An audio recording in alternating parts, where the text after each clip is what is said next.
Remember I talked about water, not good to have too much, but you need a little water because when it rains, it's distilled water with lots of bacteria, goes into the ground, it dissolves earth so the plants can eat. Water is a solvent. It leaches, it tears apart things so that things can live off of rock and soil, hard substances to dissolve them. It causes fungus. Rust is a fungus. Many metals rust. That's a fungus that allows rock to break down so that plants can eat. Animals can eat the plants, we can eat the animals. Very simple. If we take in water, it starts dissolving and diluting our system. It starts dissolving our systems. It'll start thinning out the mucus. It'll start disassembling good nutrient structures. Let's say every time a cell eats, there's a combination of a variety, a smorgasbord of nutrients that are all bound together. Yeah, I mean, it's so microscopic. And when a cell goes to eat, it has 1 to 2 ions inside of it. And when it goes to eat, it opens up, and with these ions, it tracks the ions that are passing. Let's say it's a couple of potassium and maybe 5 calcium ions linked together with vitamin A, protein, fat, some carbohydrate, all linked there together. A good smorgasbord. Draws it in and eats. Now, water very often fractionates those smorgasbords.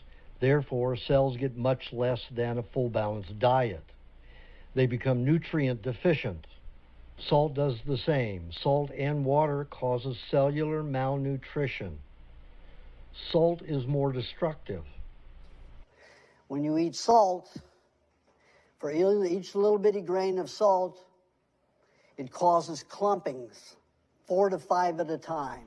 When salt clusters attach to the cellular smorgasbords, they will either fractionate it, as I stated earlier, or it will create very large clusters, clumps that cannot be absorbed into the cell. So what happens, 4 or 5 of them clump, cell goes to eat, this magnetism is so much greater, it pounds the cell, rips the ions right out of the cell will never ever eat again. It will shrivel up like a grape to a raisin and die. Every little bitty grain of salt will destroy 1 million red blood cells. You can fit about probably 10 million red blood cells on a pinhead, but still you're destroying a lot of cells every time you eat salt. So, not a good idea to eat salt, unless, like I say in the book under remedies, if you have adrenal fatigue, you have a problem with sodium utilization. And then it's only like maybe 4 grains a week is all. Maybe 1 grain a day every other day. Very little amounts medicinally. And that's just until you get over the adrenal fatigue. That can usually be resolved in about 9 months if you're eating a good diet, like I suggest in the book.